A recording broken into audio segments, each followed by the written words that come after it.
Hi, and welcome to the Carolina Journal's The Debrief. My name is Jeff Moore. I'm the deputy editor of the Carolina Journal, and joining me today is Teresa Opeka, a reporter for the Carolina Journal, and Catherine Zender, along with Mitch Kokai, senior political analyst for the John Locke Foundation. We've got a lot to get to today.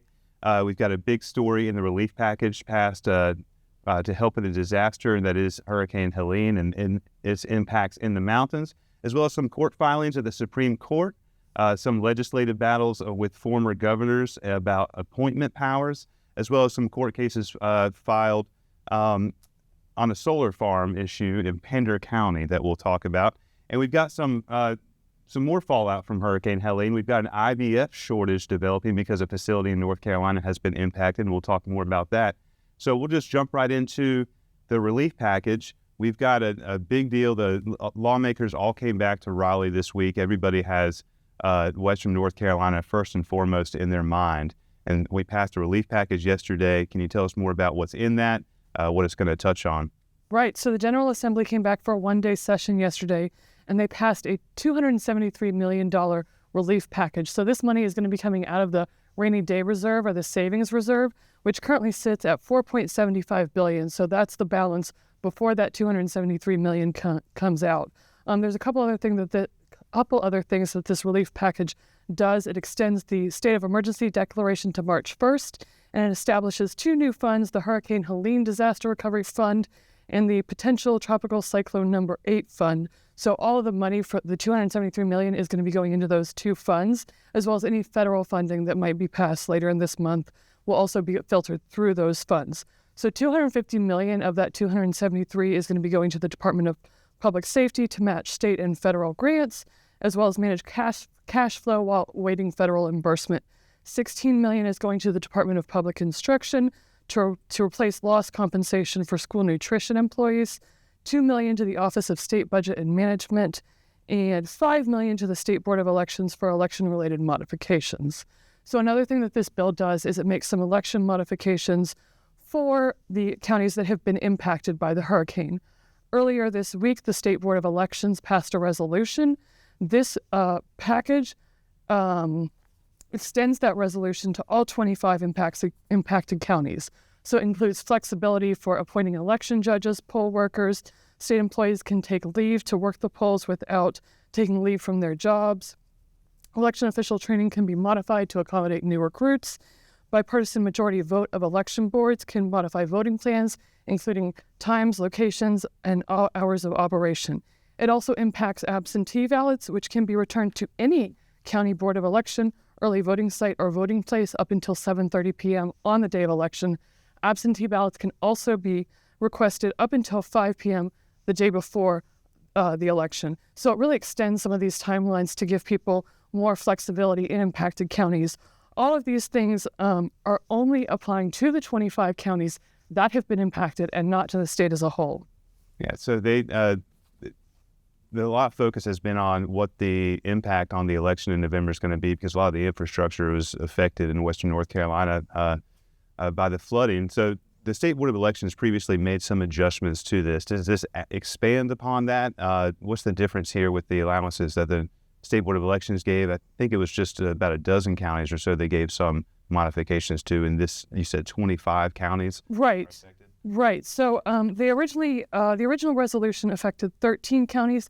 This package extends it to all 25 impacted counties. And Senator Berger said in a press conference yesterday that they've been working with the State Board of Elections on the Recovery Act up until the night before they passed this bill. Yeah.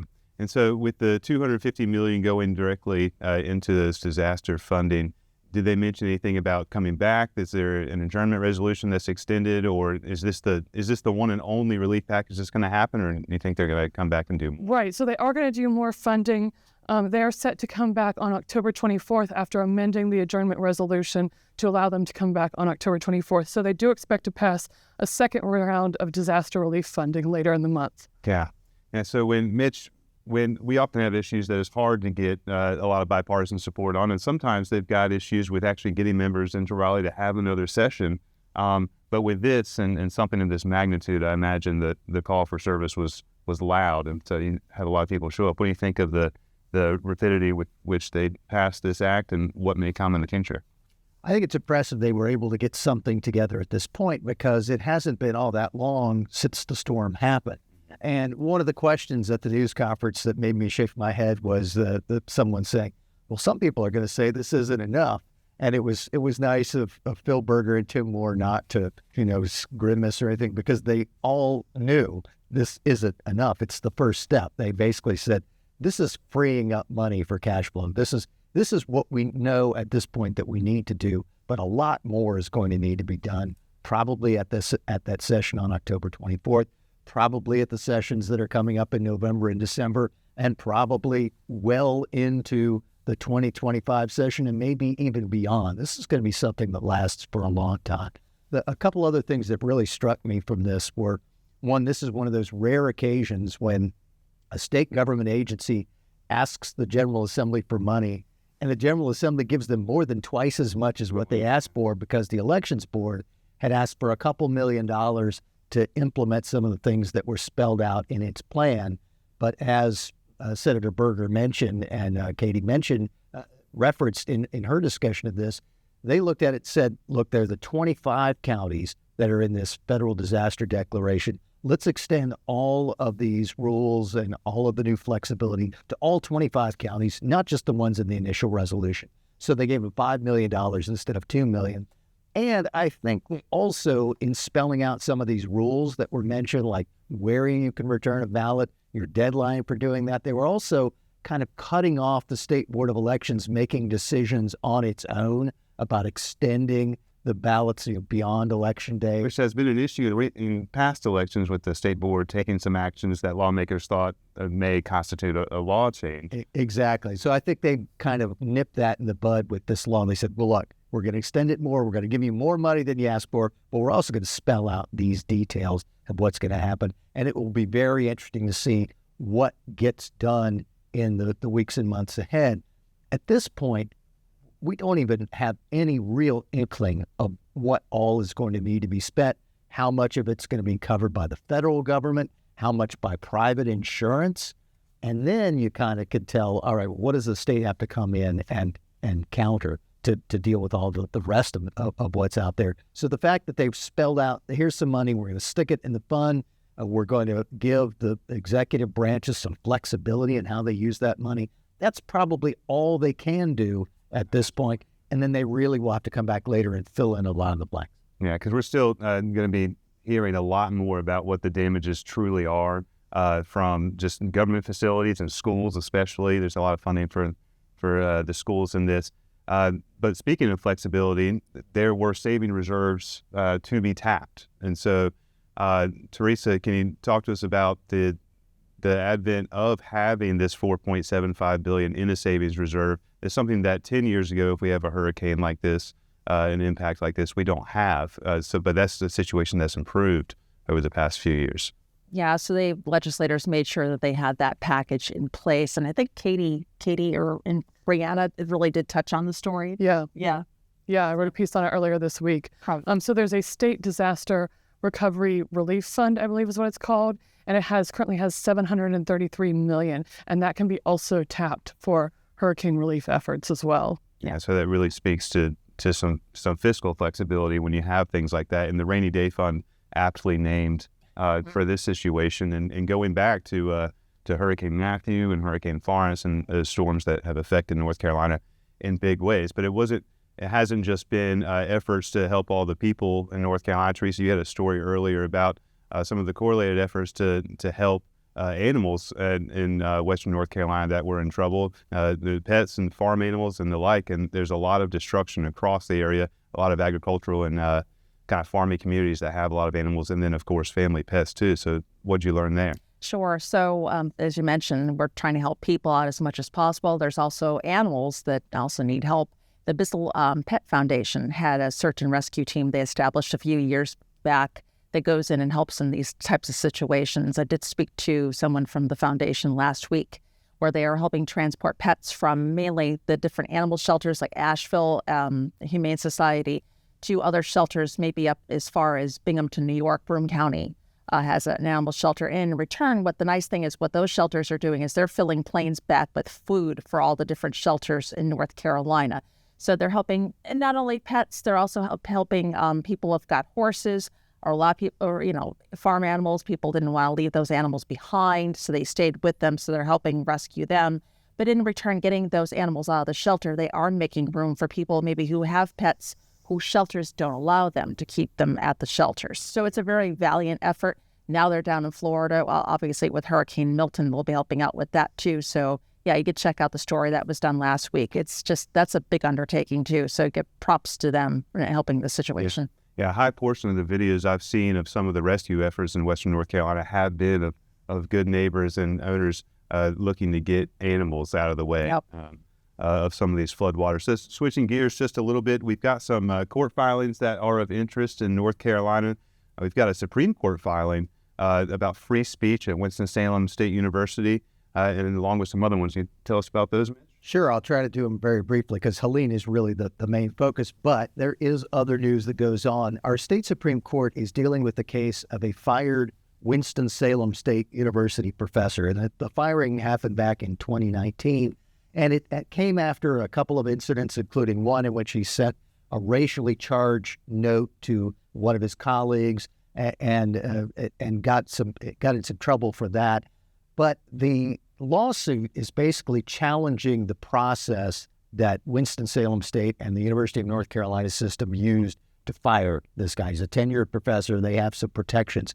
And basically, now that the case is up to the state Supreme Court, it deals with two issues. One, free speech. Did the comments that he made in that note to his colleague, did they constitute free speech or not? And also, did the university follow the proper procedure in going and taking out a tenured professor and removing him from his position? This is one of the reasons why the John Locke Foundation, which oversees Carolina Journal, plus the North Carolina Chamber, and even the North Carolina Farm Bureau Federation have taken an interest in this case, because they want the Supreme Court to deal with this issue of administrative deference. This is something the federal Supreme Court dealt with recently in overturning the Chevron precedent. And what the Locke Foundation, Chamber, and Farm Bureau are hoping is that the state Supreme Court will take on this issue of deference, meaning when you're dealing with a state rule or regulation, do you have to take the government's argument that an interpretation of how that rule or law takes effect and give it special weight? Or does a judge say, well, if we're going to take your argument, we're going to take the plaintiff's argument and we're going to weigh them? And that's the reason why this case is of some interest. The professor who's trying to get his job back filed a court document this week that made his free speech and deference arguments, and it'll be interesting to see where that comes about. One of the other interesting things that cropped up was there is one of the many fights between Roy Cooper, our Democratic governor, and Republican legislative leaders. There are two active suits right now, Cooper v. Berger. One of them deals with appointments to 7 boards and commissions. And in that case, there was a court filing this week from the 5 living former North Carolina governors, 3 Democrats, 2 Republicans. They're all siding with Roy Cooper, saying the General Assembly is trying to step in and take his power. They shouldn't be able to do that. It's a bipartisan effort. It'll be interesting to see if it has an impact. The last time that I remember these 5 former governors getting together was when they came together to oppose a state constitutional amendment that also would have shifted some power from the governor to the legislature, and voters voted against it. So perhaps they had some oomph behind their argument. And the last thing I'll mention is at the State Court of Appeals, there were oral arguments this week in a case involving a planned 2,300-acre solar farm in Pender County. Pender County officials turned the solar farm down, said it didn't meet the requirements for to get a permit. The solar company sued. They've gone through the various court levels at the trial court level and the earlier levels. They've all gone for the county. But basically, the argument from the solar farm is, look, we followed everything we were supposed to do. You didn't give evidence against what we said we were going to do. The county counter-argued, no.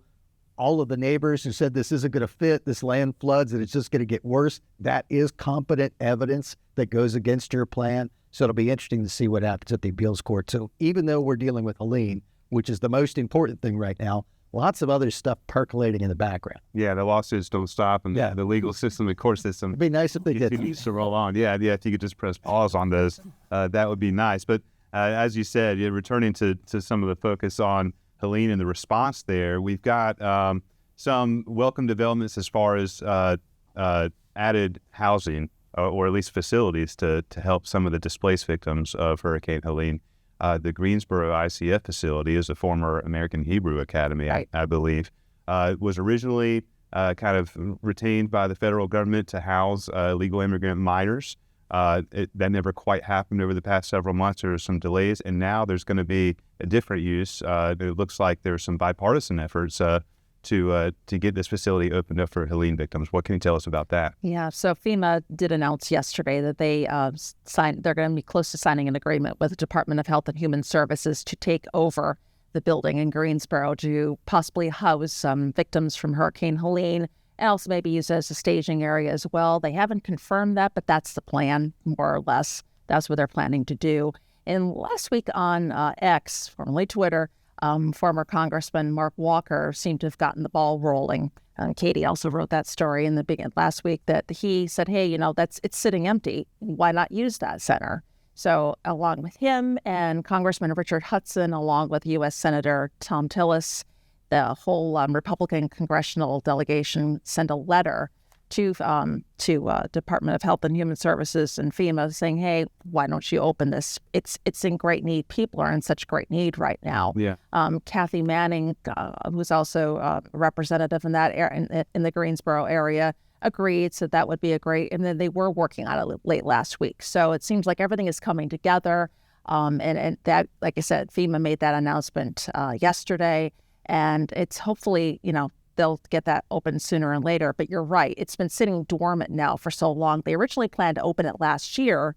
Then they pushed it back to earlier this year. And then finally in July, government officials said, no, we're just going to keep it for upkeep and keep it, running and just make sure that it's ready. So why not have that center open for people who really do need it? Yeah. And that need was clearly seen. We have Representative Kathy Manning, a Democrat in Congress, a former congressman, a Republican Congressman Mark Walker, and all those other Republican congressmen and senators writing those letters. So it shows, again, these kind of issues actually bring people, it kind of tears down that political division, the partisan division there. Right. So it's good to see people coming together to get that. So that's a welcome development, but a not so welcome development is that it appears there was a Baxter facility damaged in western North Carolina that produces a significant amount of some of our medical supplies.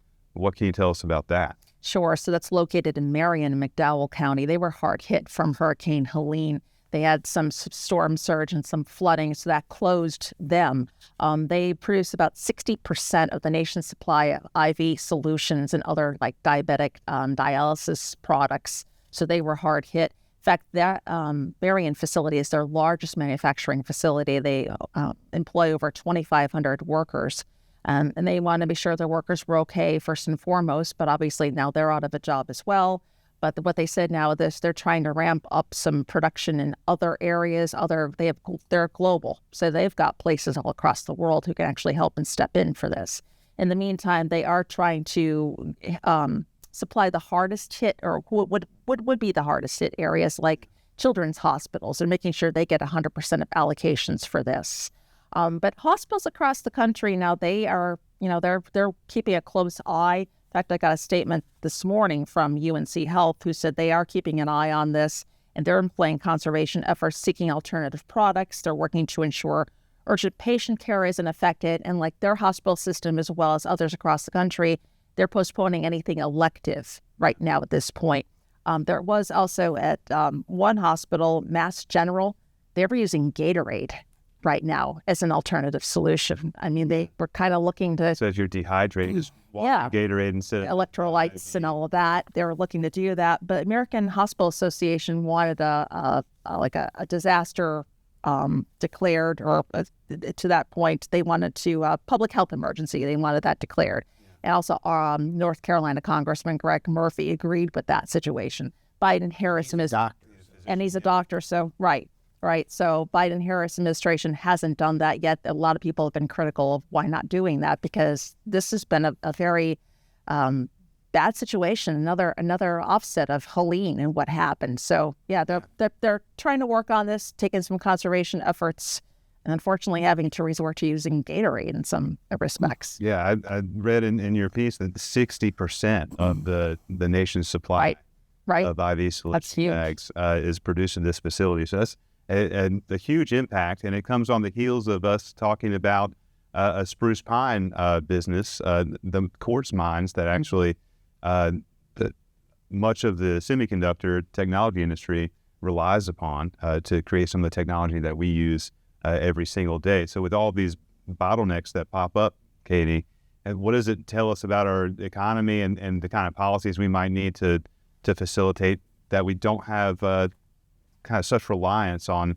these one nodes for either IV solutions or semiconductors, and what North Carolina may be able to do to address that? Right. So it really speaks to how we really need to diversify, and this really speaks to the agricultural sandbox in the agriculture sphere that John Locke has really been trying to push these last couple of months and trying to get legislatures to apply the regulatory sandbox to the agriculture industry, which allows for removing regulations, innovation in these different spheres. So if we can do something like that, that allows for diversification in these areas and not relying on one niche area to provide these supplies to the whole nation or to large areas of the country. Mitch, do you think that as lawmakers and leaders, business leaders, but especially electeds and those that are looking at the North Carolina economy, when they see a horrible storm like this and it reveals some of these weaknesses and vulnerabilities that we may have in the supply chain, it reminds us of 2020 and 2021, do you think that affects their policy considerations going forward and maybe opens their eyes to how we may want to be facilitating some policies that open these fields up for more competition and some free market space for more businesses that can create some of the products that we rely so heavily on?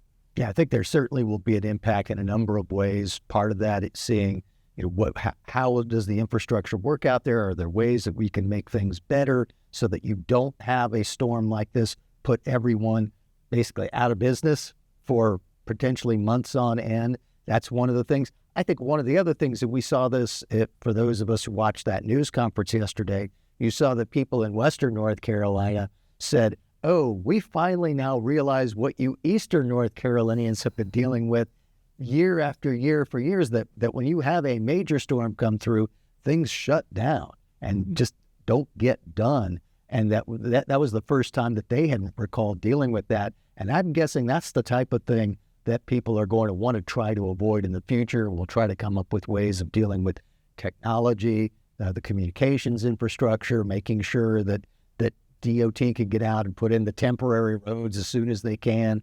That sort of thing will happen. Plus, what you were alluding to of making sure that our North Carolina economy isn't dependent so much on one thing in one place, but that you have many different avenues for people to deal with. My guess is also beyond the regulatory sandbox for agriculture, which is an important goal, that people will take much more hard look at regulations in general. One of the funniest things, and nothing about Helene is really funny, but one of the funniest things of that news conference was when they talked about trying to set up, I think it was a debris field or something, and regulators are saying, no, you can't put it there because it's within a mile of where bats live.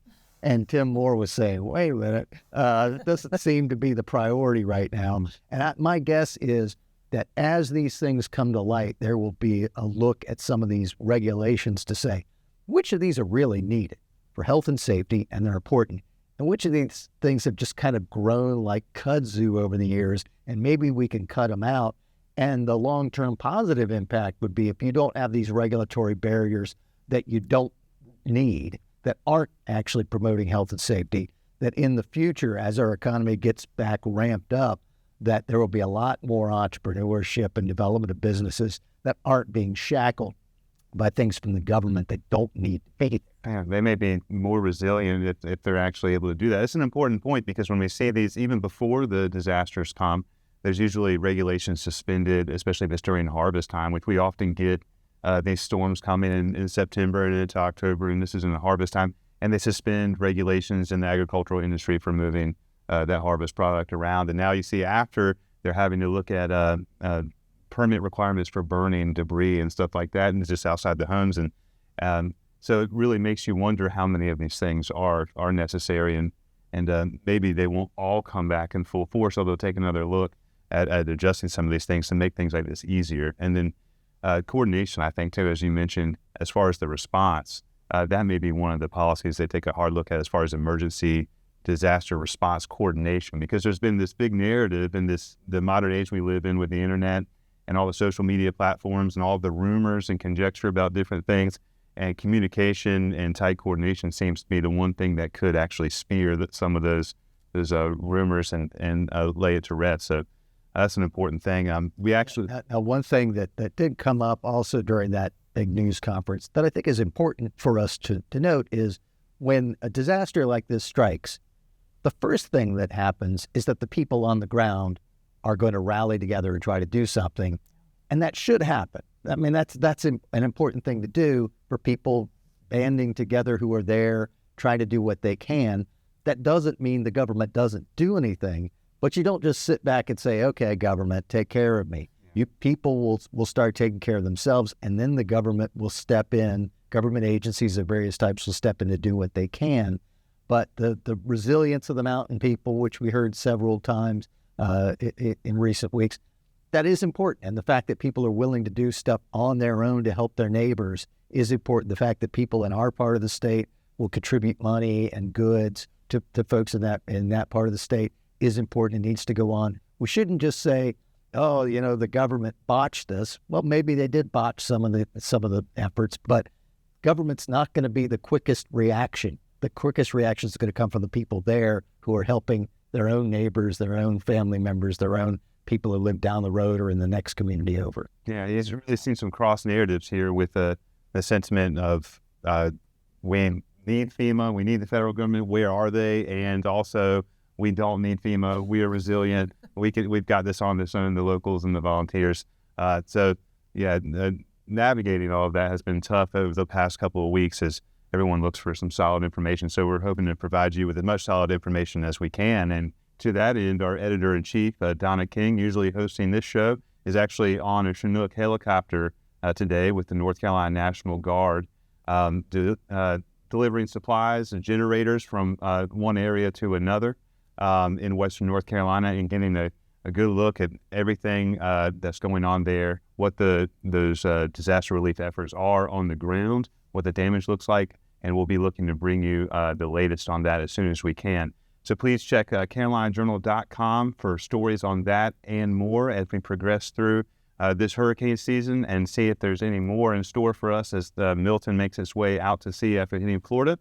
And yeah, exactly, knock on wood. And we'll look forward to joining you next time on The Debrief. Have a good evening.